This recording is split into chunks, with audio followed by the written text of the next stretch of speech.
Okay, so I think that this is working now. So I did this last week. I'm going to read another Goosebumps book. This time it is number 3, Trapped in a Batwing Hall. Um, and this time I'm going to read the blurb first because I read the blurb last time. But now I want to know what avenues I have to explore. So the blurb is, it's no fun being the new kid at school. You don't even have one friend, but then you meet Nick and he asks you to join his club, the Horror Club, which is a club that I would personally join in a school.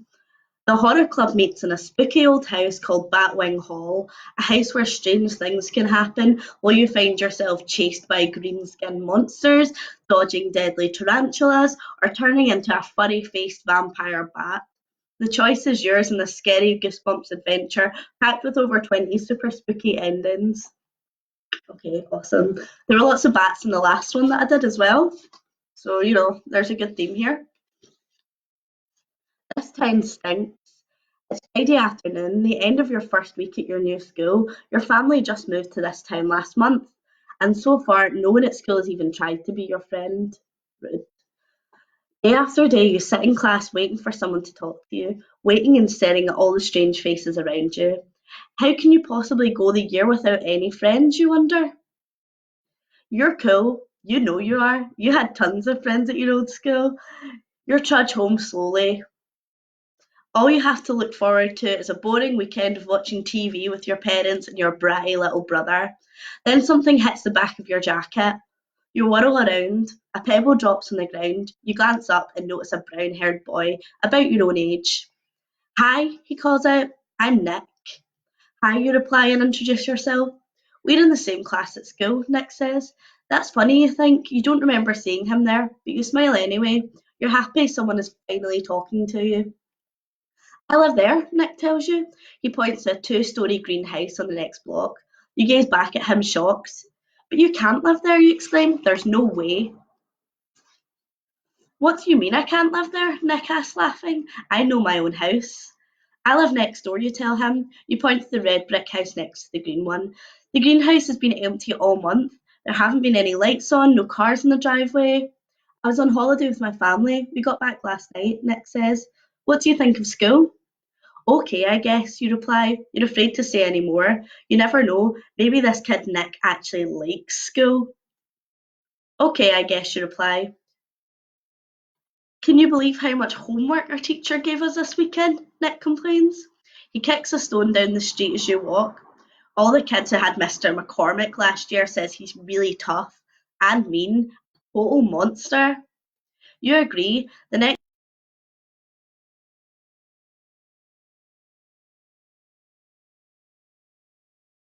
first issues from the last 5 years too. Comics are cool, Nick says, but you want to know what's even cooler? What, you ask? Horror stories, Nick exclaims. In fact, he stops talking and stares at you. What, you ask? What about horror stories? It's probably much too scary for you, Nick responds. Nothing's too scary for me, you boast. That's because you've never been to the horror club, Nick says. What's that?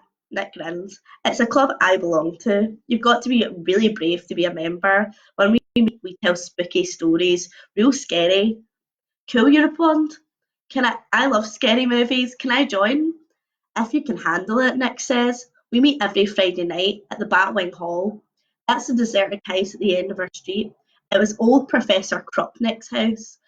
I've seen the house. It looks haunted. You tell Nick with a laugh. Don't laugh, he warns you. It is haunted. Turn to page 100. Okay. Haunted for real, you ask? For real, Nick responds seriously. That's why we picked it. Some of the scariest stories I've ever heard happened in Batwing Hall. Like what? Like the story of the kids on Halloween night, Nick says. They were all dressed up, trick or treating. They rang Krupnik's doorbell. A figure dressed in all black answered. The kids were invited inside, only they never came out. What happened? You ask breathlessly. Nobody knows, Nick replies. But late at night, you can still hear the kids' screams, horrible screams. And when the moon is full, some people say they've seen little creatures in monster costumes roaming about inside the house, trapped forever. Wow, great story, you say. It's not a story, Nick tells you. Being a member of the horror club can be very dangerous. He pauses and adds, "Today is Friday. We meet tonight. Do you want to come? What do you think?" Okay, so this is our first choice, and I think it's kind of a doozy. Um, Risk it and go to the horror club, turn to page 17, or say thanks anyway and go to page 91. So, yeah, page 17, obviously.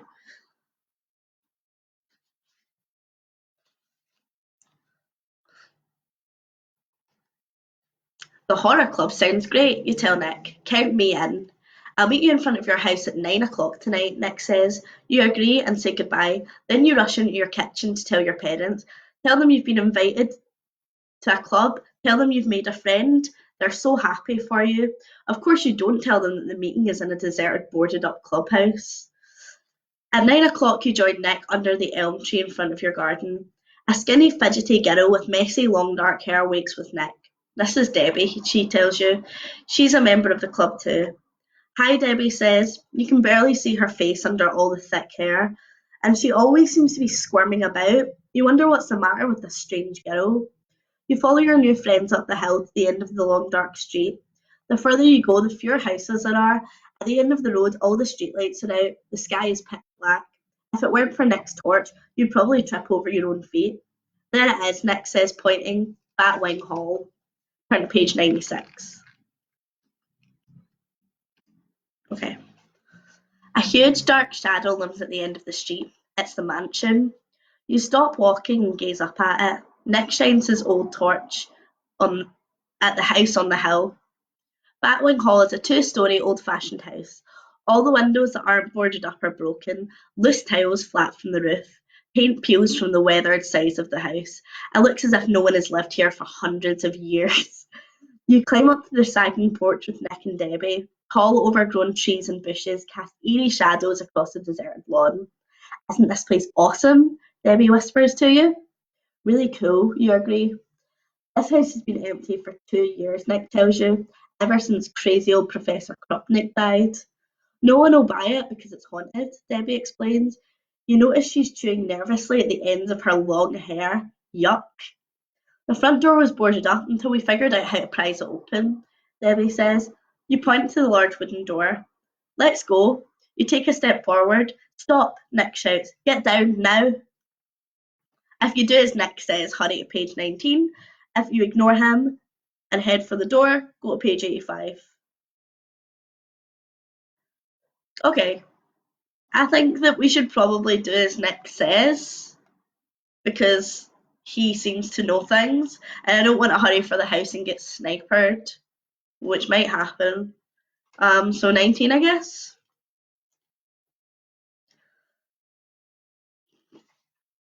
"What is it?" you cry as your body hits the ground. "We've got to be careful," Nick whispers. "If anyone catches us going in the front door, we could be in big trouble here." You nod and watch Debbie as she squirms and glances around nervously. You wonder why you and your friends are so jumpy. You can't imagine how anyone could possibly see you in the darkness, but you decide Nick and Debbie know what they're doing. You stand and follow Nick and Debbie across the porch. Keeping as quiet as possible, you pull off the broken boards of the front door. You enter the dark house. The air in the hallway is stale and dusty. You hold back a sneeze. Nick motions for you to follow him. You creep after Nick and Debbie down a dark hallway. The floorboards creak loudly with each step. Then you enter a big, dimly lit room. A broken chandelier sways from the ceiling. The faded wallpaper hangs in pieces from the walls. Dirty sheets cover what appears to be old sofas and chairs. And then you see them. Turn to page 75. Four kids sit in a circle on the living room floor. A big yellow candle flickers in the centre. They all turn and stare at you. No one seems happy to see you. You stand awkwardly as Nick introduces you and says, "This is our newest member." "What are you talking about?" cries a girl with short curly red hair. She glares at you. "I brought a new member to the horror club," Nick repeats. "Not today," exclaims a large boy with bulging arm muscles. "Why not?" Debbie asks, squirming next to you. "Didn't anyone tell you?" asks another girl. "Tonight's a special night. You've got to get that kid out of here. We're not telling stories tonight. The plan has changed." Ooh, okay, discover what's happening tonight on page 128.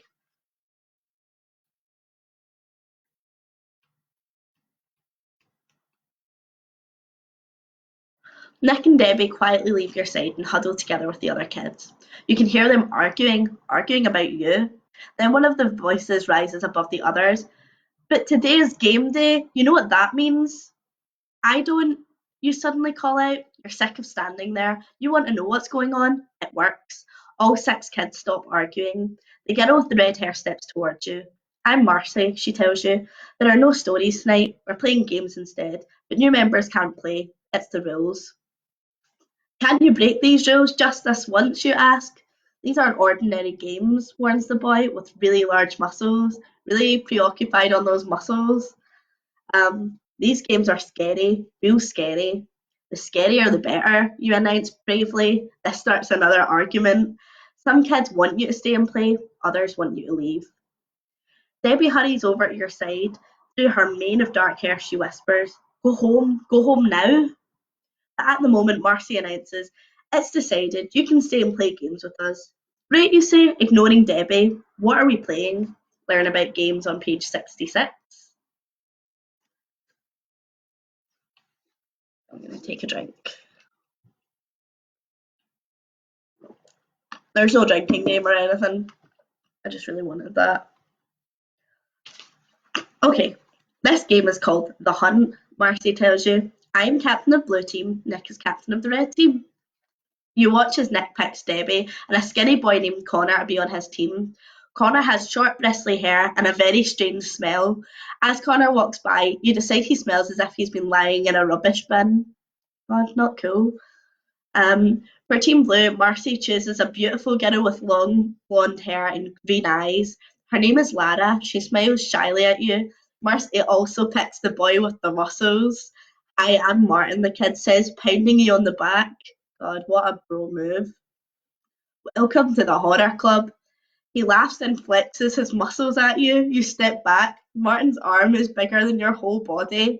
That's three on each team, Marcy announces. Our new member can join either one. She turns to you. It's up to you. Which team will you join? Would you rather hang out with Nick, Debbie, and Connor on red team, or get to know Lara, Marcy, and Martin on the blue team? Okay, so I think that the comments are a little bit behind. So I might wait and see if anyone has any good advice for me. I know that the red team is probably the safer option, but the blue team with the hot girls and the guy with the swole muscles is more interesting. I've learned from last time when I picked like the wrong cave, so I'm gonna put a bookmark in, maybe revisit. Might regret this. It's not cheating to bookmark it, I've decided. So we're gonna join the blue team on page 33. Welcome to the blue team, Marcy says with a smile. Glad you're on the team, Martin adds. He crushes your hand in a hearty handshake. So what are we playing, you ask? The game is called The Hunt, Lara tells you. What are we hunting for, you ask? Marcy's voice drops down to a croaking whisper. The creepiest, most terrifying things we can find, she says. We vote on which team finds the scariest stuff, Martin explains. If you haven't chickened out by then, you'll become an official member of the horror club. Don't worry about me, you say. I love a good scare. Come on, Lara says. Let's get this game going. You follow your teammates outside. Marcy goes first. Her torch beam bounces around the overgrown garden, making weird yellow shadows. You begin scanning the garden, but Martin stops you. Not here. You're the newest member. You have to pass the test. Test? You don't like the sound of that. Martin grins and points across the street. You go there. The cemetery. Turn to page 106. Okay, they want you to search the cemetery all by yourself. You're about to say, no way, Jose. But then you guess that's just what they expect you to do. You'll show them. Great, you declare. I bet I'll find the winning object. You even kind of mean it. After all, if the team has won by finding the scariest stuff, then your teammates have just handed you an easy score. What better place to look than a cemetery? You give your teammates the thumbs up and hurry across the street. The cemetery is really old, and most of the gravestones are chipped and crumbling. As you stumble over a lumpy grave, you feel something grab at your ankle. You yelp and jump back. Phew, it was just a gnarled root. The moonlight casts an eerie glow, creating strange shadows. You carefully make your way towards a small building. There's just enough light for you to read the words Krupnik Crypt carved in stone over the doorway. Here's your chance to impress your new friends. You know you'll find something scary inside the crypt, but do you have the nerve to enter? Find out on page 69. So there's no choice. You just need to find out on page 69. Um, you approach the heavy stone door of the crypt. Instead of a doorknob, it has a thick iron ring. Chiseled into the stone above the ring are these words: Who turns the stone will grow backbones. Who turns the stone will grow backbones. Okay, that's what it says. Um, what could that possibly mean, you wonder? A sudden movement draws your attention. Near the top of the crypt, you see a small hole, about your size. While you watch, a tiny black bat flies out of the hole and flutters on into the night. Outrageous, you think. Maybe you can catch a bat inside the crypt. That would win the contest for sure, but how will you get inside? The door is covered in cobwebs. Obviously, it hasn't been opened in a long time. Maybe you could climb to the top of the crypt and crawl in the hole the bat came out of, or maybe you should just try to pull on the big stone door. It might work. Which will you try? Okay, so I feel like if I try and crawl in the hole on the roof, I might actually just die. Like I might fall through the roof or fall off the roof. So I'm just gonna try and open the door, which seems like the most sensible option, but who knows? You step up to the door and grasp the ring in both your hands. It's covered with rust and cobwebs, and you have a feeling it hasn't been moved in a long time. You pull on it, but the thing won't budge. You clutch the ring even tighter and put all your weight into it. A hideous screeching noise fills the air. What is making that ghastly sound? Slowly, slowly, the heavy stone door swings open.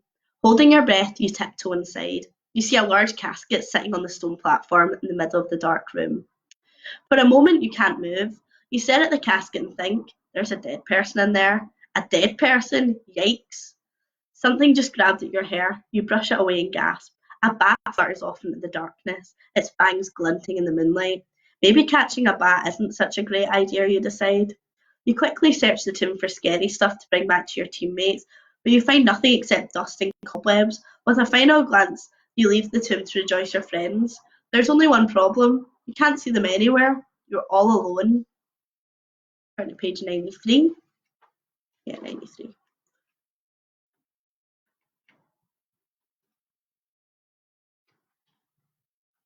Lara, you call. Martin, Marcy. The only answer is the wind rustling through the trees. Your eyes search the cemetery, but your gaze falls only on crumbling headstones. You glance across the street at the mansion, but it's completely dark. Has everyone gone home? Later that night, you don't feel very well. Your shoulders ache and your fingers feel stiff.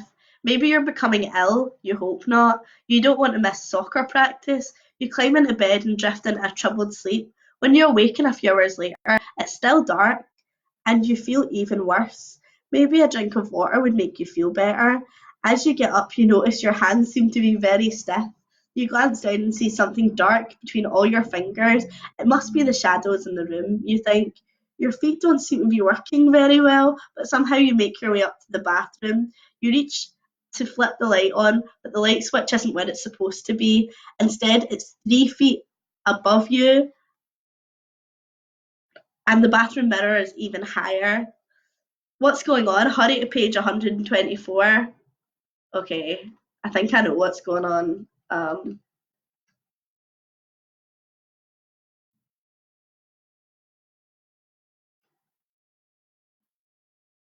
Okay, somehow since you went to bed, your bathroom has grown 10 times its normal size, or you've shrunk. I must be dreaming, you think. You climb up on the bathroom sink and stare into the mirror. The face gazing out at you from the mirror isn't your own. It's a fuzzy face of a small hairy creature with a short nose, huge ears, and a tiny white fangs. It's the face of a bat. You wink your right eye, and to your horror, the bat in the mirror winks at the same time. The bat in the mirror is you. No, you scream. It comes out as a tiny squeak. This can't be real, you think. It's got to be a dream, right? You try pinch yourself, but you can't work your bat fingers. You continue to stare at your reflection horrified. How could this have happened? You think back over the last evening. You try and remember every detail. You hung out with your new friends, strong words, new friends, at the horror club. There was a contest to find the scariest things, and then you remember something else, something that sends a chill down your furry little back. Turn to page 102. You remember the Krupnik crypt, and the only living creature you saw in there was the bat that flew out of the tomb. With a gnawing fear, your mind plays over the words carved in the crypt. Who turns the stone will grow bat bones. You should have realised it was a warning, but no, you had to go ahead and turn that stupid stone. That must have been how this happened. You try frantically to remember everything about the crypt, any little detail that could help you. You picture the crypt and suddenly recall that you'd left the stone door open. Maybe if you could turn the stone again, closing the door of the crypt, you'll be transformed back. Should you return to the cemetery now? You're not sure you can even find it in the dark. Or would it be better to sleep and wait until morning? Maybe you'll wake up and you'll be back to normal. Okay. um, so return to the cemetery now, it was page 27, and wait until morning is page 53. And in Goosebumps, you got to chase the dragon. I feel like if I wake up tomorrow and it was all a dream, it'll be a very unsatisfying ending, much like my last ending. So I'm going to go page 27.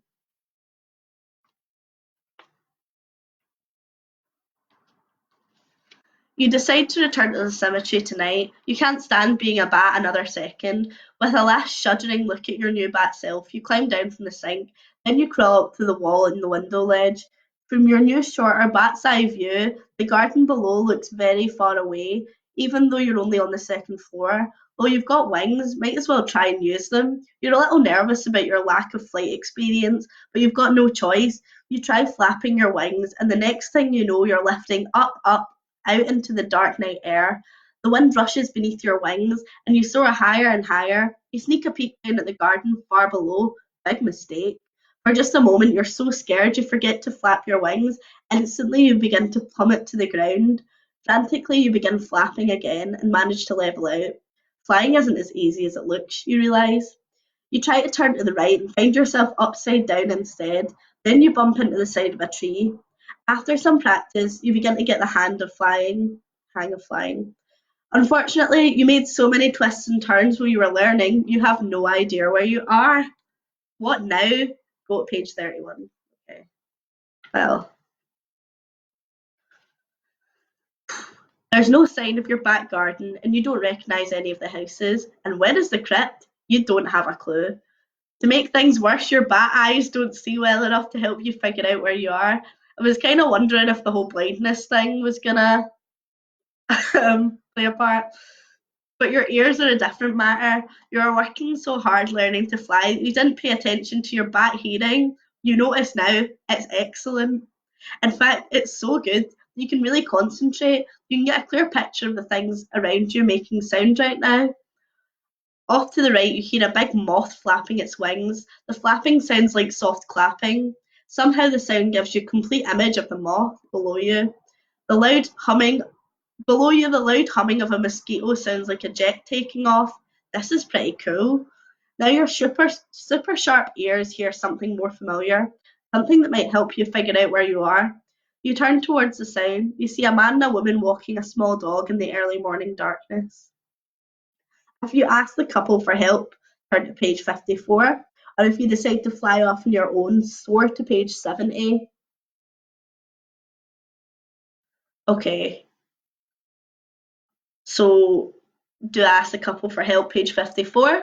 Or do I fly off on my own, page 70? I'll see if I can wait and get some comments to catch up because I'm so sure that the couple are maybe going to kill me. And if they cook and eat me, then we know what's going to happen. Um, yeah, that's right. You probably shouldn't touch humans.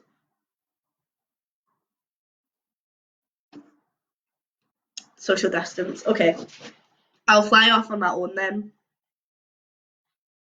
like the maverick bat I am. You've decided to find the cemetery on your own. You're a little concerned about how the couple might react to a talking bat. You begin to fly up as high as you can go. Soon your whole neighbourhood lies below you, as tiny as the town in a model train set. You scan the houses and streets. You have to peer hard. Your bat vision isn't very good. Then you see it, the cemetery across the street from Batwing Hall. You step towards the cemetery, but a stiff wind blows you in the other direction. You struggle to get back on course, but you're still not very good at flying. You fight the gusty wind and finally reach the cemetery. You aim at a tree and land clumsily on the tip of a branch.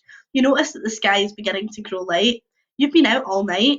You yawn and then glance around the cemetery. You spot Krupnik Crypt, Jesus, behind some trees. You fly towards the crypt and notice that the door is still wide open. You swoop inside just as the sun begins to rise. Clang, the stone door slams shut behind you. You're trapped. Go to page 55. Ooh, okay. Feel like we might be coming into an ending. Once again, you're in total darkness, but at least the crypt door is closed. The stone has been turned to. You hope you've been turned to back into a kid. You wait a few minutes, then you stretch out your arms, your heart sinks. Your fingers are still webbed and still attached to your bat wings. Closing the crypt didn't do anything. But now you use your bat sonar to examine the inside of the crypt. You notice something you didn't see the last time you were here. There's a crack on the floor of the crypt. You swoop down to investigate. The crack is wide and deep. It seems to lead straight into the ground. You find these words chiselled along the crack. Who enters here will be. Will be what, you wonder? Unfortunately, the last part of the writing has crumbled away. Still, this looks like the same writing you saw on the back of the tomb. Are the missing words transformed back? This is a little bit of wishful thinking. Does it just say, ye who enters will be transformed back to normal? We fly into the crack on page 4. There's no other option, so here we go. You crouch over the crack. Your bat sonar tells you that it goes down a long, long way. It might even go on forever, and you're almost afraid to imagine what you might find inside it. Still, you're a bat. You're trapped in a crypt. What have you got to lose? Totally, yeah, I guess. You take a deep breath to calm yourself. You do a couple of warm-up flaps of your wings. Then, before you can change your mind, you dive headfirst into the crack. But you're no longer flying. Instead, you're falling down. What are you doing wrong? In panic, you check out your wings. To your amazement, they're gone. Those are arms flailing around. Your arms? You're a kid again. You don't have time to celebrate. You're falling fast now and faster. Will you ever land? And will you be able to survive the crash? And if you do, where will you be? What? On page 135? I don't think this is going to go well.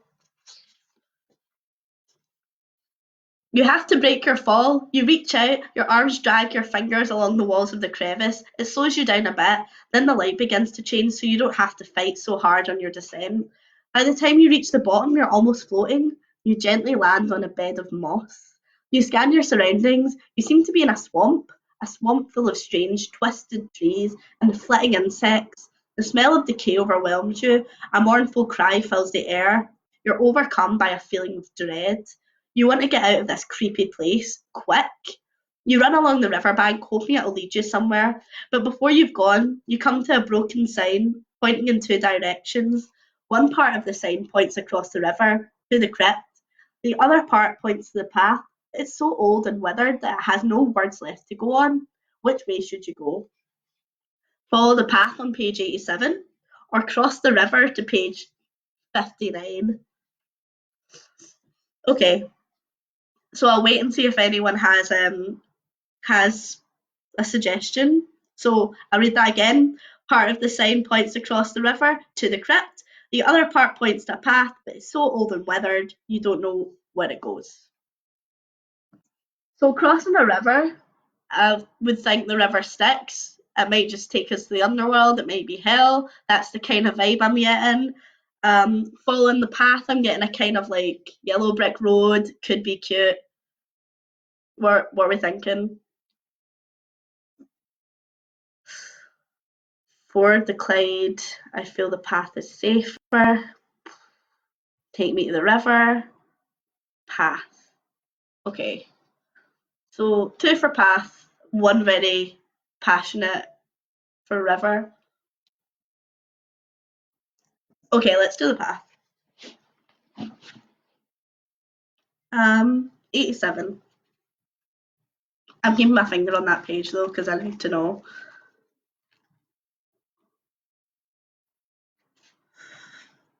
Okay. You follow the left-hand path along the river. The whole time you wonder, where am I? How will I ever get home? You feel eyes on you, creatures' eyes staring at you, whirl around searching, but you see nothing.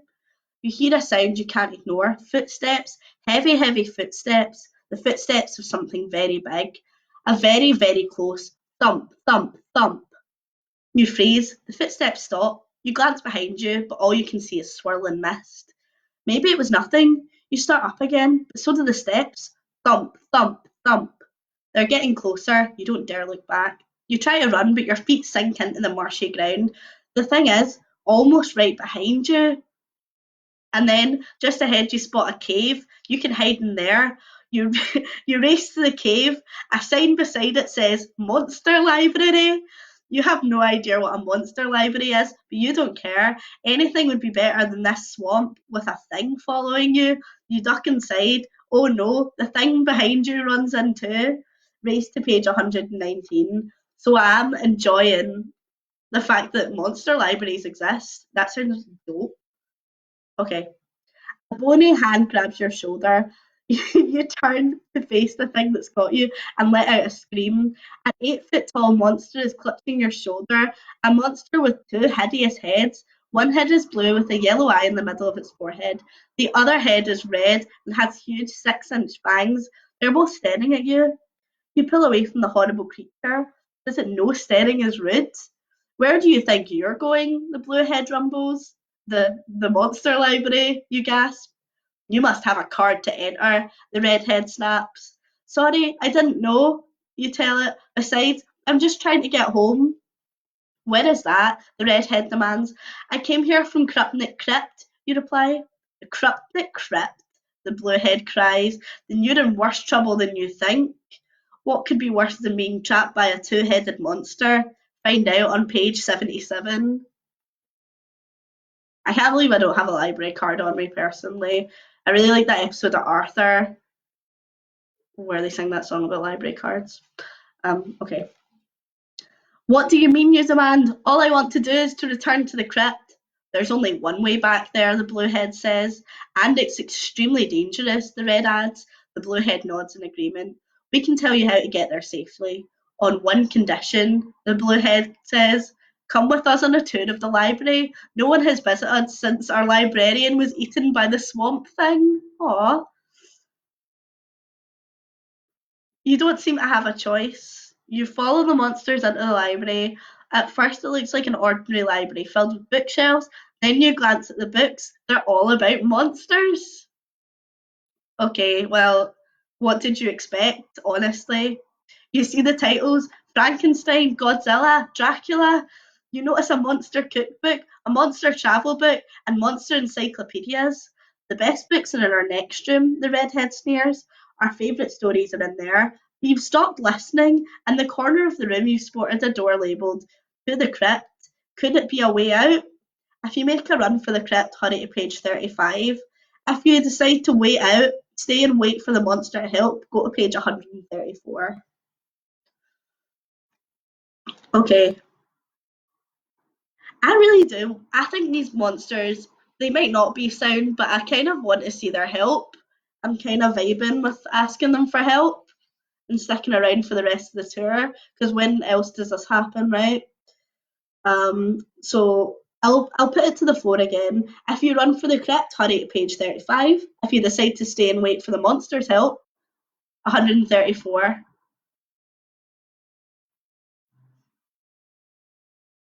Okay. I think the monster seems kind of sound too. I think that they would be hurt if I left right now. Okay. So I'm gonna wait around and I'm gonna go to page 134. Okay, okay. You have decided to wait for the monster's help. How do you like our library? The bluehead asks. It's very nice, you say. These are cool looking monster books, but I really need to get back home. All in good time, the redhead rumbles. Can you read? Well, of course I can, you answer. You wonder if the monster is going to write down directions for you. Great, the redhead cries. We love being read to. Our librarian was a good reader until she became a swamp thing snack. After you read our favourite stories to us, we'll show you how to get home. If you want, the bluehead ad's leaning at you with its enormous yellow eye. Will eat you. Are you ready? You don't have much choice. How hard could it be to read a couple of stories? The monster leads you into the next room. Which stories should I read, you ask? All of them, insists the bluehead. The monster points to the shelves. You can see that there are certainly thousands of books. The rest are in the basement, the redhead adds. Too bad. It looks like if you're going to be busy for a while. If you ever want to get home, you better learn to speed read. The end. Okay. Um. So that was an ending. That was an okay ending. I've still got the other page. I'm gonna follow through on the other page, but an ending where you kind of just become a librarian at the monster library seems pretty chill and like an ending that I would personally like rather than being a bat forever or whatever. But I guess we'll make a run for the crypt on page 35. We'll run this one out. The door to the crypt might be the only chance for you to return home. There's something about this monster you don't trust. Maybe it's the two heads. You need to escape. Fast. Our history books are over here. The redhead points to the opposite wall. Geography's on the other side. The bluehead booms. It points in the opposite direction. For a moment, the monster's arms become tangled, giving you the time you need. You dash across the room and yank open the door labelled to the crypt. Then you throw yourself across the threshold and find yourself up to your neck in murky water. Aroo! Howls a hideous creature echoing. Who has come to the crypt of the swamp thing? Oh no, wrong crypt. Looming in the darkness is an enormous creature. It's lumpy and moist, and green slime drips from its arms and legs. Its mouth is lined with sharp red tipped teeth. It's marching towards you, but it looks as if this is the end. But wait, you have one more chance if you're brave enough. Turn back now to page one. That's right. Go back to the very beginning and join the horror club again if you dare. Okay, so this actually does, instead of giving you like turn to page, it just says to go back to the beginning again, which, I'm not going to start from the beginning as much as I like Swamp Thing. I don't know. Should I go down the other path when I join the other team and see where that goes? Or should I call it quits? What do you guys think? Do you want to see what would have happened if I joined Team Red instead of Team Blue?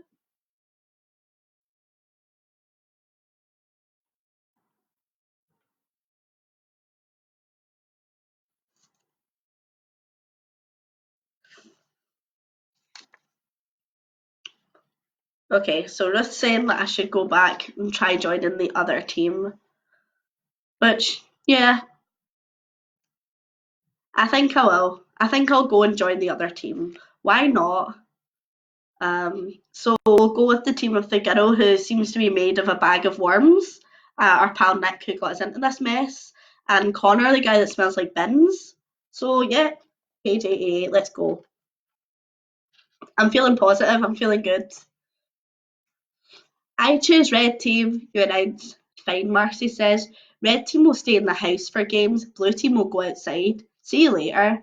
Marcy, Lara and Martin leave the house. You turn to your new teammates with a smile. You're looking forward to the game. I'm glad you're on our team, Nick says. We're having a scavenger hunt. Everything has to be found inside the house. Cool, you reply. I love scavenger hunts. Where's the list? Here it is, Debbie says, handing you a piece of white paper.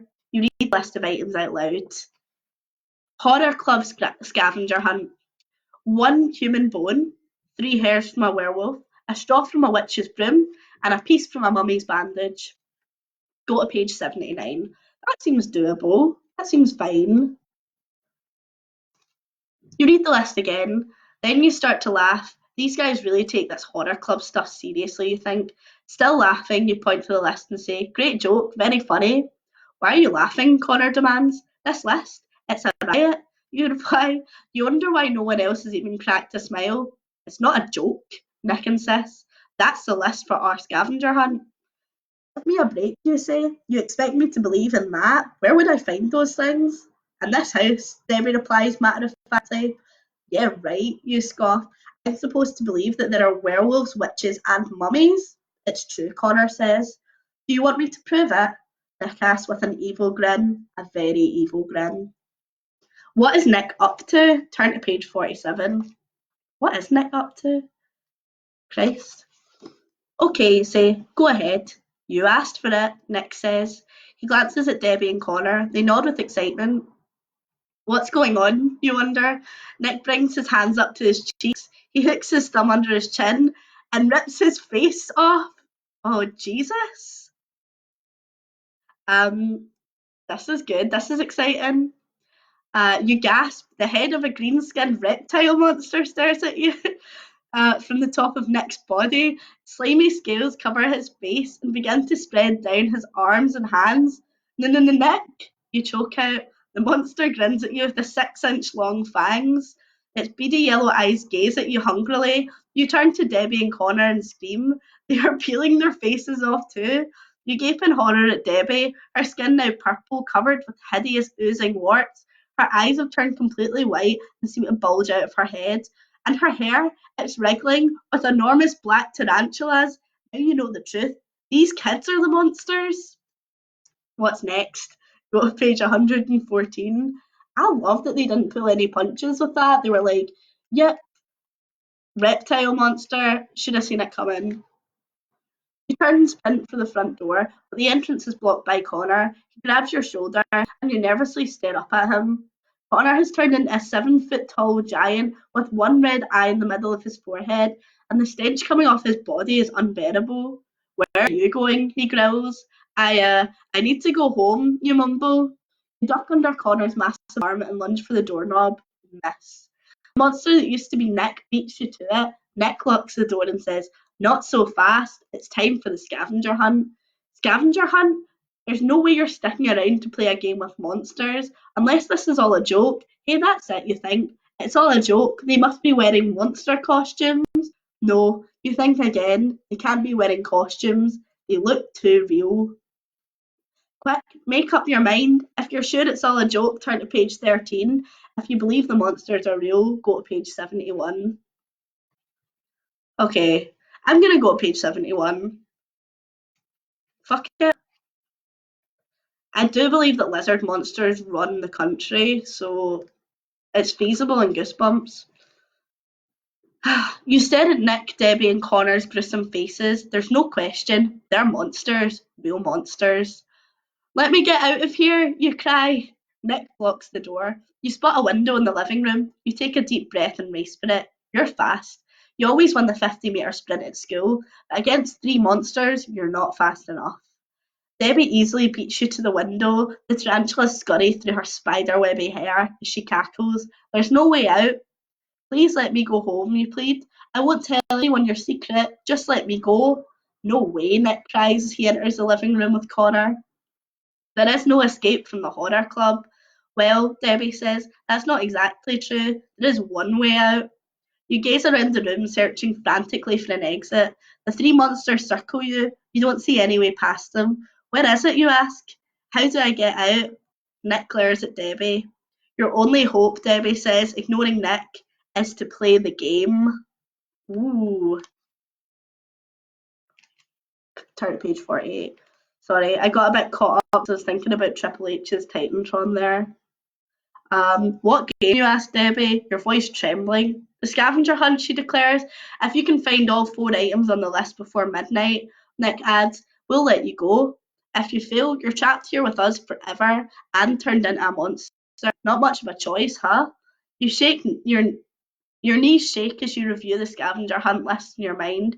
Where will you ever find werewolf hair and mummy bandages, Then again, you don't have many options, but maybe you think you can use the time to search for an open window and escape. You've only got 2 hours, Connor growls, looking at the tiny watch on his huge wrist. You better get started.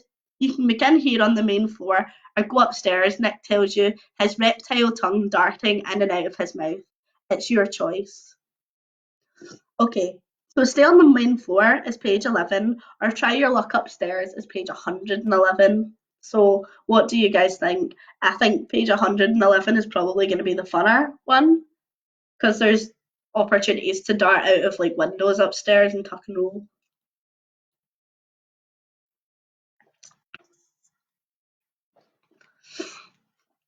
There's no option to tell them to fuck the scavenger hunt and become a monster voluntarily, unfortunately. Okay, so Ruth says main floor. I really do want to go upstairs though. I think that upstairs might have some secrets. I'm gonna go upstairs. I hope this doesn't backfire. Upstairs, you tell the monsters, I'll search up there first. Connor begins laughing, a deep, low laugh. Did you hear that? He tells the others. Upstairs, this should be good.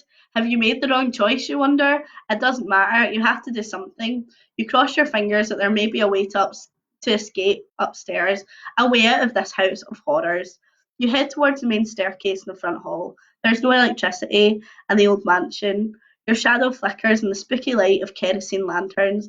Debbie follows behind you. You pick up your pace just in case one of those huge tarantulas decides to jump from her hair to yours. The stairs are covered with a thick layer of dust. Slowly you start to climb one step, then another. The wooden boards creak and groan under your weight. The staircase stretches upwards in its whole darkness. Behind you, the three monsters noisily whisper to each other. You don't know what they're saying, and you don't care. You just want to get out of here, now. You take a deep breath. It's time. Time to escape. You sprint forward, run to page 28. Okay, so it does just look like I'm gonna try and jump off the window or something. Before you go too far, you feel a strange tingling sensation all over your body, but you don't have time to worry about it. You must escape. You fly up the stairs two at a time, then you stop. The tingling is getting worse. Keep going, you say to yourself. You've only got to keep going. The monsters are only a few steps behind you. You try to run, but you can't. You're stuck in the middle of the staircase. You can't move up. Your legs are paralysed. Nick, Debbie, and Connor close in on you. Connor's odour makes you gag. They seem to be really mean to this Connor monster. But you're trapped, frozen in place. Needs some help? Nick asks with an evil snigger. If you accept the monster's help, go to page 51. If you refuse, page 61. Okay, I don't know. I feel like if I don't get their help, then it might be one of those things where it's just like you die an old man stuck on the stairs. I'm gonna accept their help. I'm gonna do it. 51. Oh no, that's just the wrong idea actually. Uh, yes, help, you cry, still frozen in place. Then you hear Connor's deep rumbling laughter. You fell for it, fell for a trick. What trick, you ask? The force field? You're trapped in a force field, Connor tells you. Debbie and Nick laugh along with him. Force field, you exclaim. Turn it off, let me out of here. Sorry, Nick says with a reptile-like hiss. You can't escape from the Batwing Hall. That's right, Debbie sneers. The force field doesn't turn off until 1 minute after midnight. That's 1 minute after you've turned into a monster, Connor leers. Then the monsters lumber down the stairs, leaving you alone, trapped in the force field. You struggle to break through, but you can't budge. You're stuck until midnight, stuck until it's time for a monster of a change. I just keep making all the wrong decisions. Like, all the monsters are really shitty people, and I really thought better of them. Um, okay, I'm gonna take a crack at the main floor. I kept my finger on it, and I feel like both of the endings upstairs have something to do with like peril and getting caught in a force field forever. Um, so yeah, page 11. Maybe both of them are dead ends. Who knows? I'm going to search the main floor, you tell the monsters. Lots of luck, Nick sneers. You glance around the creepy mansion. You know escape is going to be tough. You decide you'll do the scavenger hunt. You'll play along with the monsters, but still search for a way out. Either way, you promise yourself you won't let them turn you into the monster.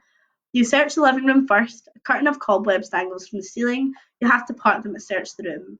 Yup, the only furniture in the room is an old sofa and two overstuffed chairs. You lift the cushions to search for creepy things on the list. Could there really be a human bone in here? You wonder. You nearly choke from the flying dust, but no bone. You peer under the furniture. Nothing. Then Connor sneaks up on you. He kicks the dust ball in your face.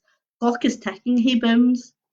You stare up at his one bloodshot eye and escape into the next room. It's an old-fashioned room with a dining table. As you step towards the table, something black and hairy jumps out at you. Hurry to page 97. Oh, 97. I'm not going to take any more prisoners. I'm not going to keep my finger in any of the pages anymore. I think the next death I get will be a graceful one.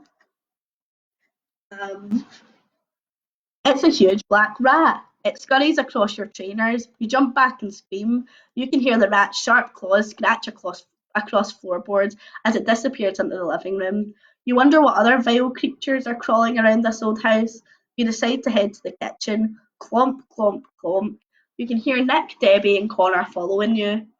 If you're afraid of a little rat, Nick hisses in your ear, you're going to be in big trouble later. Big trouble. You try to ignore Nick, even though your knees are shaking at his warning. You spot a kerosene lamp on the kitchen table. You pick it up so you can see better into the dark corners of the kitchen. The kitchen is filled with cupboards, closets, and shelves. Anything could be hidden here. You pull open a drawer after drawer. Clouds of dust make your eyes itch. Then in the next drawer you open, you see them. Bandages? But are these mummy bandages? You hope they are, shoving several in your pocket. That's one item you think. Then a hideous scream cuts through the air. Run to page 12. Okay. Could it be a human scream? You've never heard a human scream that sounds like that. You whirl in the direction of the scream. Debbie? Debbie is the one screaming? No! She shrieks and hurries over. Can't you read? Debbie cries. The warts on her face ooze green goo.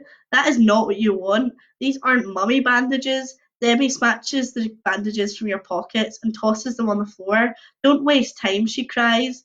You step back and try to think. There's no way to escape from the kitchen. Connor is guarding the doors. Nick is by the window. You have to find the items on that list. You gaze around and then head for a tall, narrow cupboard, then freeze in horror. A thick pillow of something red and sticky is seeping under the door. It looks like blood. What do you do now? Open the cupboard to turn and open the cupboard door. Cupboard door. Press. Press. Jesus. Page 83. So turn to page 83. Okay. To go back and check the dining room again. Page 78. Okay. So we've had some monster blood before. This seems to be regular blood. I'm gonna go to the group and ask to open the cupboard door, page 83, or do I go back to the dining room, page 788?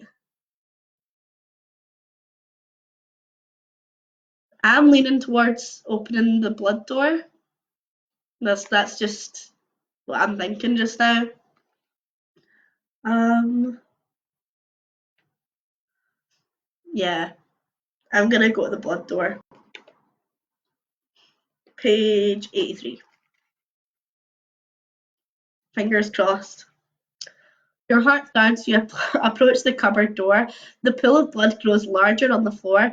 Suddenly, you pull the door open, and there's no dead body in the cupboard, no dead anything, only a broken jar of raspberry jam dripping on the floor. You sigh with relief and explore the cupboard thoroughly. The shelves are crammed with rusty tins of vegetables and mouldy sacks of flour. You quickly search all the shelves but find nothing. Then you spot it, a plastic shoebox on the bottom shelf. You reach down and open it. You can't believe your eyes. Nestled in the centre of the box, on the dark piece of cloth, It's the skeleton of a human hand. Oh, gross, you moan. You try not wonder whose hand it is or how it got there. You found our skeleton in the cupboard, Debbie sings out. You nod. You're glad you found something on the list, but you don't want to touch the hand. You start to carry the box away from the cupboard, but Nick stops you. The list says one bone from a human hand, not the whole hand, he reminds you. His reptile tongue darts in his mouth. You stare down at the hand. One bone. Rattle over at page 67. Now at this point I would not be above like Brave Robin and like snapping bones out of people's hands, so you only need one bone. You take a deep breath and grab hold of the skeleton hand. The yellowed fingers feel icy cold. You grab the little finger and twist it. It comes loose with a sickening snap. You drop it in your pocket and try not to think too much. You glance at the list again. Now all you have to do is find the other three items. 3 hairs from a werewolf, the straw from a witch's broom, and a piece from a mummy's bandage. The faster the better. You dart out the kitchen and return to the dining room. Psst, psst. You gaze over nervously. Over here, Debbie whispers from a shadowy corner. Find out what Debbie wants on page 6. So I have a feeling that those bandages were mummy bandages, that Debbie's been a bitch. So let's see. Debbie is standing by herself in the corner. You figure Nick and Connor must still be in the kitchen. You approach cautiously. Do you really think this scavenger hunt is for real? She asked, glancing towards the kitchen. Yeah, you said. You guys promised that you'll let me go if I find the items by midnight. Debbie starts laughing, a hideous cackling laugh. Fool, she cries. It's a joke. You're never going to make it out. Sorry, the V looked like a Y, and I was like, you're never going to let them make it out. You're never going to make it out. You don't know whether to believe her or not. What do you mean, you ask? Debbie slithers closer. I'm on your side, she whispers. I used to be a normal kid like you. Then I joined the horror club. Now look at what's happened to me. You stare in amazement at Debbie's hideous monster face. Is she for real? Was she really once a kid like you? I want to help you, she says. If you follow me, I'll help you escape. I do not think that Debbie is telling me the truth. It says here, if you think Debbie is telling the truth, follow her to page 86. If you think it's best to continue the hunt, turn to page 16. I'm going to go to page 16. I feel like most people will agree that Debbie is a snake bitch that shouldn't be trusted. Yeah, I'm going to go to page 16. Let's do it. No offence, you tell Debbie. I'm going to continue on the scavenger hunt. For a moment, Debbie only stares at you. Then her purple skin begins to grow darker and darker. How dare you doubt me, she cries. Is this the thanks I get for trying to help?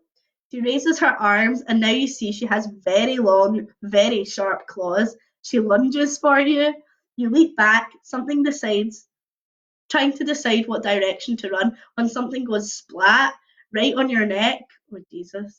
You reach up and feel prickly hair and legs and a warm round body. There's a tarantula on your neck. The creature's legs dig into your skin like sharp needles. It begins to nibble at you. You scream and flick it to the ground. Debbie laughs. She reaches for another deadly spider, but you spot a dark hall and race down it. Debbie and her tarantulas follow. You run down and find yourself standing in front of 2 doors. Oh, this is a really easy ultimatum actually. One is painted orange and the other is painted green. Pick a door before you're eaten alive by tarantulas.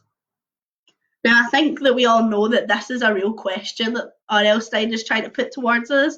And depending on what door is like the right one and what door is the wrong one, then we will know a lot more about R.L. Stine and his leanings than I've ever wanted to know. So if you choose the orange door, 126. If you choose the green door, 43. So obviously green.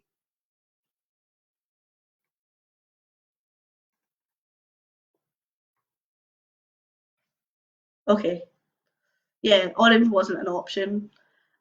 You pull the green door, you find yourself back in the living room. This house is like a never-ending maze, you think. You glance behind you. No sign of Debbie, Nick or Connor. You check your watch. It's 10:50 p.m. You only have little over an hour before you turn into a monster. You're trying to decide what to do next. Then you hear a strange noise. Thump, thump, scrape. The noise grows louder and louder. Thump, thump, scrape. Oh shit. You slowly turn and find yourself staring at a mummy, a 6 foot tall mummy wrapped in old yellowed bandages that are starting to unravel. Its eyeless, mouthless, bandaged face seems to stare at you. A sour smell invades your nostrils, the smell of decay, of rotting flesh, of death. You gag and hold your nose. Then the mummy turns swiftly. It disappears down a hallway. You don't want to follow it, but you need mummy bandages for the scavenger hunt. You have to follow it. You have no choice. Okay, 26. I can't believe there's a real mummy in this house, you think to yourself if you chase him down the after dark hallway. The mummy turns the corner. You're about to turn too when you hear familiar voices behind a pink door. You peek through a crack in the door and spot Nick, Connor, and Debbie. They seem to be talking about you. These monsters obviously don't know you're there. Should you stop and listen? Maybe you'll be able to hear something that will help you escape. But it's better to follow the mummy. Okay, to eavesdrop, 65. To follow the mummy, hurry to page 94. This is a tough one too because I really like eavesdropping on people. Like, it's one of my main hobbies is to put the headphones in with no music and just listen. Um, I think eavesdropping might help, but I also think that maybe there's two ways to do this, and one of the ways to finish the game is to actually get everything on the scavenger hunt list. So I see a lot of love for the mummy. I'm gonna follow the mummy. So follow the mummy at page 94.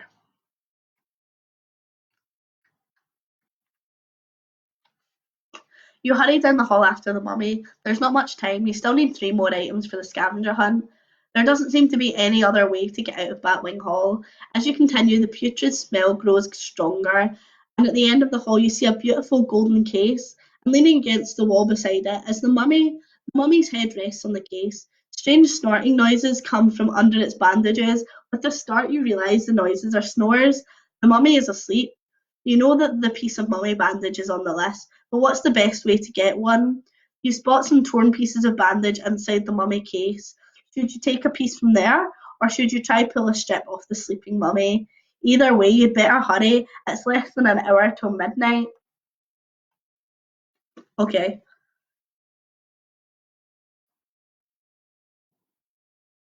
So to take a piece of bandage from the case, turn to page 117, or to tear a strip off the mummy, sneak over to page 39. This is tough. I feel like if I pull a strip, the mummy will wake up. But I also feel like if I go into the case, then it'll snap behind me and like trap me. Okay, like mummies aren't fast anyway. So I'm gonna tear a strip off the mummy and sneak over at page 39.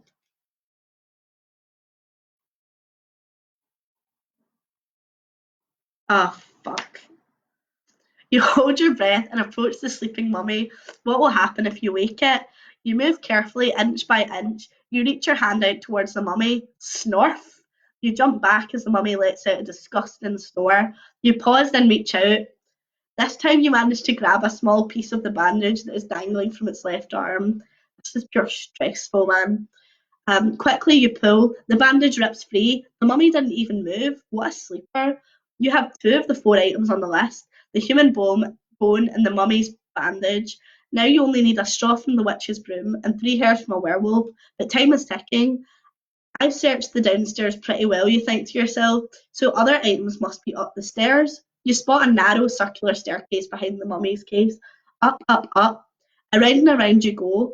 You're getting really dizzy, and the air up here is cold. Your teeth begin to chatter. Suddenly, the staircase ends, and you're in the middle of a musty corridor. You can turn left or right. Which way will you go?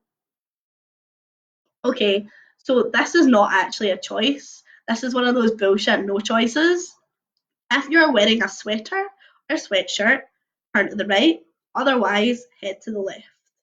So my fashion choices are really what's Gonna let us choose, and I'm not wearing a sweater or a sweatshirt, so page 68 it is. You turn to the left and jog down the narrow hallway. You listen for three monsters, but all you hear are your own trainers slapping against floorboards as you run. The end of the hall is a dark, pitch black. You wish you had a torch. You can't even see your own feet. You slow down and place one hand on the wall to guide you. You wonder if you should turn back, then you feel something rough and bristly. Your fingers tighten around it and the blackness. It's a rope. No, suddenly you realise it's a rope ladder. The ra- the ra- ugh. The ladder runs up the wall. You decide to climb it. You've got nothing else to lose. There might be a way out at the top. You grab tightly on the rope and begin to climb. The rope burns against your hands, making them burn, but you ignore the pain and keep climbing. The ladder sways from side to side with each step. Your stomach lurches, but you continue on. You concentrate, not looking down. You hit the final rung.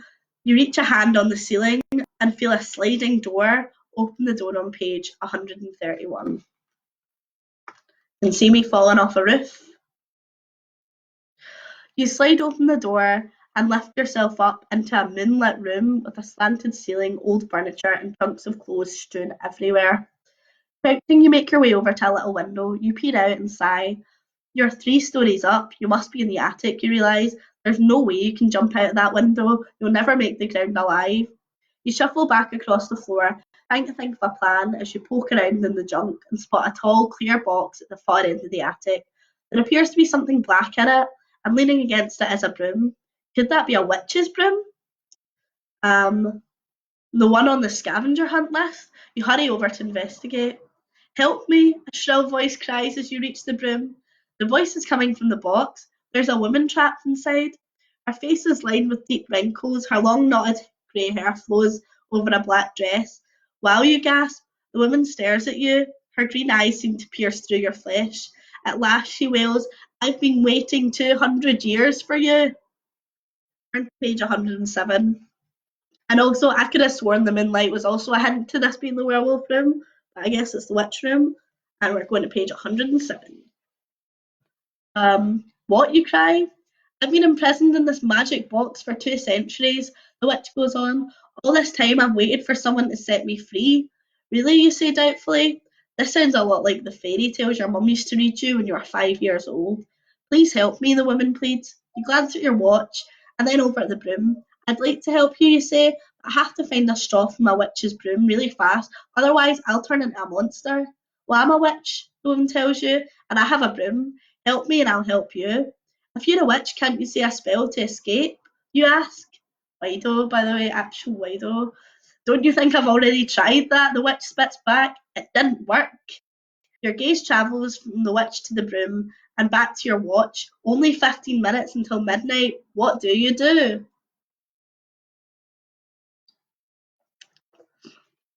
Okay, so I think that maybe Dunnan has made a very clever point, and letting her out of this room, out of this case into the moonlight might make her transform into a werewolf and maul me. So I think I'm going to leave her in the box. It says, if you choose to help the witch, go to page 95. If you decide to leave her in the box and grab a broom, go to page 44. So I'm going to go to page 44 and nick her broom. Ooh. Hey, listen, I'm really sorry, you tell the witch, but I've got to look out for myself now. I'll try and help you later. Then you grab her broom. How dare you abandon me? The witch shrieks and starts to mumble a string of weird words. All you can make out is something that sounds like Amakazooie. In an instant, the handle of the broom glows bright blue in your hand, and the broom begins to move. You try to pull away, but you can't. Your hand is stuck to the broom. Hey, you yell, but it's too late. The broom lifts up, higher and higher. You wrap your arms and legs around it and hold on for your life. Then the broom starts to fly. Stop, you yell. You can hear the witch cackling in her box. You zoom straight to the ceiling, swerve to the left, and then head for a little window. Faster, faster, you crash through the glass. The icy night air stings your face as you zoom in circles through the sky. You stare down at Batwing Hall. Nick, Debbie, and Connor stand on the front lawn pointing up at you. You made it out. Too bad you'll never make it down to the ground ever again. Ooh, Jesus. Okay, so I guess when they say that you always need to help the person, you do always need to help the person. So I'm feeling like I could really finish this game. I'm feeling like I can win. So I'm gonna keep reading, no pressure. Um, so I'm gonna let the witch out of the box now, which is page 95. Let's hope she's sound and this isn't just like a double bad ending route. Okay, you tell the witch. I'll try help you. You won't regret it, she promises. Hurry around to the back of the box. As you do, on the back of the box there are two handprints. Place your hands on the prints, the witch instructs. Once again you follow her. Now repeat to me. Arakarem Amakaru. You chant the words. Now clap your hands, she says. You clap, nothing happens. You clap again, still nothing. What's going on? You demand impatiently. I must have given you the wrong spell, she admits. I'm a little rusty with my magic words after all these years. Now, what were those words? Hurry, you cry. It's 10 minutes until midnight. You pull your hands away from the box, but they are stuck as if glued. Hurry, you urged her. I've got it, she announces. Say the word smoosebog. Smoosebog. I think that's right. You notice the witch has her fingers crossed, not a good sign. You repeat the magic words, go to page 18. I think we're good. Zang! With a loud, vibrating noise, the glass box vanishes. The witch stands before you, and the magic worked. Thank you, oh, thank you, the witch gushes. No problem, you say, but time is running out. You're right, the witch says. Time's running out. She thrusts the broom into your hands. Be careful how you remove the straw, she warns. Excellent, you cry. Now all I have to do is pluck 3 hairs from a werewolf. Easy, the witch scoffs. I know where to find a werewolf. You do? You ask incredulously. Sure, the witch says. The werewolf is in the basement. Or at least he was 200 years ago. You can take the lift Professor Krupnik installed. She proudly points at a small lift in the corner of the attic, then disappears in a puff of bright pink smoke. You hurry to the lift. The door magically opens. Quickly you step inside, but the broom gets stuck in the opening. You frantically try and pull out a straw, but none will come out. You could break one off, but then you remember the witch's warning. If you take a chance and break off a straw, turn to page 21. If you try and squeeze the broom into the lift, 115. Okay, I'm going to heed her warning and I am going to try and squeeze the whole broom into the lift. Page 115. Also, for anyone who tuned in last week, you know that last time I was in a lift in one of these games, it gave me an ultimatum where I was murdered by werewolves either way. So this is not good for me. But yeah, 115, here we.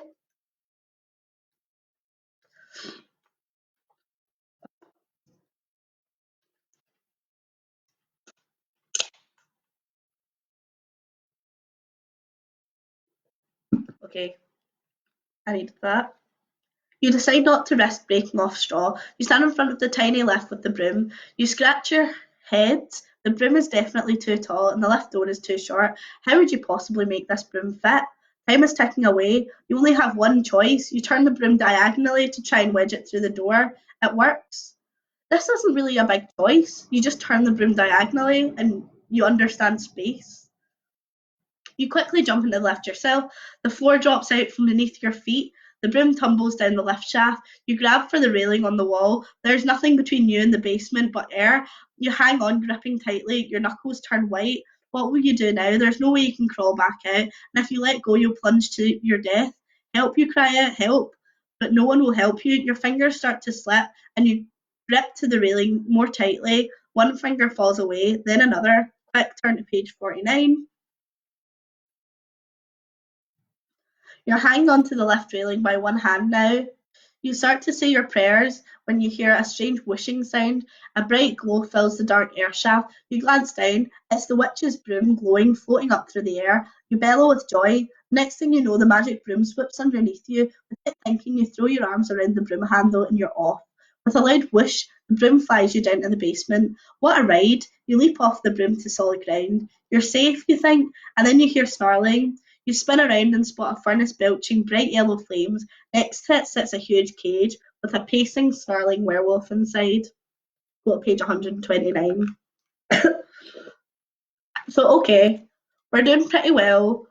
I know I've taken a lot of choices back, but now we've only got one more thing left on the scavenger hunt, which is pretty dope. Bang! The werewolf crashes head on into the side of the cage. He howls in frustration. His bangs snap at you. You back up, bite your lip, and stare at the hairy beast. Familiar laughter fills the room as Nick, Debbie, and Connor slide down the basement staircase banister. What's the matter? Nick taunts you. Not having fun? Only 4 minutes left, Connor reminds, pointing at his small watch. If you don't get 3 hairs from the werewolf by then, you'll turn into one of us. It's not so bad, is it? Debbie says. I mean, don't you think I'm beautiful? She plucks a tarantula from her hair and wriggles it at you. You gaze at her hideous face and shudder. You'll do anything to avoid turning into a monster like her. Cautiously, you step up to the cage. You stick your hand between the iron bars. Slowly, you reach for the werewolf. This is quite a hard phonetic one. Roll! WRROOL. WL! Exclamation point, all caps. The beast's jaws snap at your fingers, barely missing them. You pull your hands back, trembling. There's only one way to get the hairs. You'll have to go into the werewolf's cage. This is very Tiger King. So Exotic would do this. Nick is right. You'll have to go into the cage. Still holding the werewolf's broom, you approach the witch's broom, you approach the werewolf. Connor and Debbie laugh at you, but you focus on the hairy beast. With each step you take, it growls louder. Then suddenly the creature whimpers, his ears flatten against his head. He's afraid, you realise, but of what? You reach for the cage door. The werewolf whines loudly. The broom, it's scared of the witch's broom. You don't know why, and you don't care. You hold the broom in front with confidence. You open the door and squeeze into the cage. The beast lunges at you. Quickly, you thrust the broom at it. The werewolf backs off, but only a few paces. Nice going, wimp, Connor taunts. Only 2 minutes left. The werewolf drops to all fours. He snarls, sniffing at you and at the broom. Now he reminds you of a very large dog. Hey, you think maybe the answer is to treat the werewolf like a dog? Command him the same way you do a dog or something? Or you could pretend to be a wolf. Maybe that way he'll let you come close enough to pluck the hairs. Jesus. So if I try and command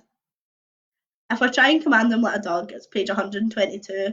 If I pretend to be a wolf, it's 101. I pure don't want to go down this weird furry route that it's kind of leading us to, or like the I'll be the cat kind of thing. So I think I'm gonna try and treat him like a dog and maybe give him some claps if that's not too condescending. Let's see. You have a plan. You'll command the werewolf as if you were a dog. You know from training your own dog Spots it's important to be firm, show the dog you're the boss. You hold the broom out in front of you and step forward boldly. You stare at the werewolf in the eye. Sit, you instruct, in your most commanding voice. The werewolf snarls, but then he sits. Good boy. You try not to get too excited. Now stay. The werewolf's eyes don't move a muscle. Good, you praise, but now the hard part. Will you be able to pluck the hairs from the beast without biting your head off? Bong, bong. Your heart jumps as you recognise the sound of the clock chiming midnight. Bong, bong. You've got to move fast. You step closer to the werewolf. You issue your final command. Turn to page 8. Okay. Shake, you instruct the werewolf. The 11th chime rings out. You think, hurry. The werewolf holds out its paw. Quickly, you pluck 3 hairs from his forearm. The final chime never rings. Instead, there is an enormous thunderclap. The force shakes the house. I did it, you cry, dancing in a circle. I got the 4 items. You gaze around in the basement. It's empty. No Nick, no Debbie, no Connor, no werewolf. Where is everyone? You shout. I won. The fire in the furnace has turned to cold ashes. You head for the staircase and climb upstairs. Hey, Nick, Debbie, Connor, you call out. In here, cries a familiar voice. It's Nick. You race up the stairs 2 at a time. You follow his voice to the living room of Batwing Hall. You feel around in your pocket. You have the human bone, the mummy's bandage, and the werewolf hairs. In your other hand, you hold the witch's broom. You have all the items on the list. The monsters have to let you go, right? You step into the living room, turn to page 105. Okay. I have the items on your list, you announce as you enter the dark living room. I found the human bone, mummy's bandage, and witch's broom. I even got 3 hairs from a were. What are you talking about? Nick interrupts. You gasp and can't believe your eyes. There sit Nick, Debbie, and Connor in a circle on the living room floor. They're not monsters, they look like normal kids. What happened? You cry. Why did you change back? Change back? Debbie asked, running a hand through her long spider-free hair. Change back from what? From monsters, you say? Come on, guys, I know what you really are. Don't play any more games. Hey, Nick, Connor says, your new friend is nuts. Monsters? Ha, that's a good one. But the scavenger hunt and the mummy and the skeleton, you try to explain. The 3 kids stare at you with blank expressions as you stammer. Listen, Debbie tells you, standing up and leading you to their circle. You're just in time for Nick's very spooky story. You sit on the floor and your mind is spinning. Turn to page 90. It does seem like a bad trip. It seems like you took mushrooms in the forest. Nick begins his story. There once were 3 kids. They looked like kids you'd meet every day at the playground or in school. These kids were different. They were under an evil spell, a spell that turned them into monsters, and there was only one way to release them from it. What's that? Connor asks, leaning forward. They had to find another kid who would pass a horrible, deadly test. No kid had ever completed the test and lived to tell the tale. Nick continues in a low voice. The test was a scavenger hunt, and the kid would have to find 4 creepy, impossible things. Only then would the monsters change back into kids. What happened? Debbie asked breathlessly. You stand up and head for the front door. You're going home. You have a funny feeling you know exactly how this story ends. The end. Okay, so that was a kind of weird meta thing where they were telling a story, but the story was real and you did the scavenger hunt the whole time. You know, I got a lot more mileage out of this book than the last one I read, and I actually really enjoyed this one. And I feel like the 2 avenues that branch, the like Monster Library and stuff avenue with Blue Team and the Red Team avenue, are both very different, which I appreciate heavily. There were also striking similarities to other books that we have both read in the past 2 weeks. Like the shrinking bit was like the book Ruth read last week, and then there was some kind of like elevator bullshit.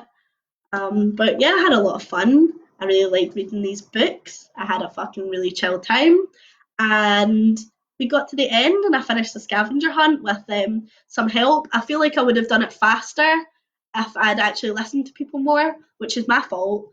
But yeah, this was a lot of fun, and I'm pretty sure Ruth will be doing one of these Goosebumps things soon. And I'll do one next week again. So see you.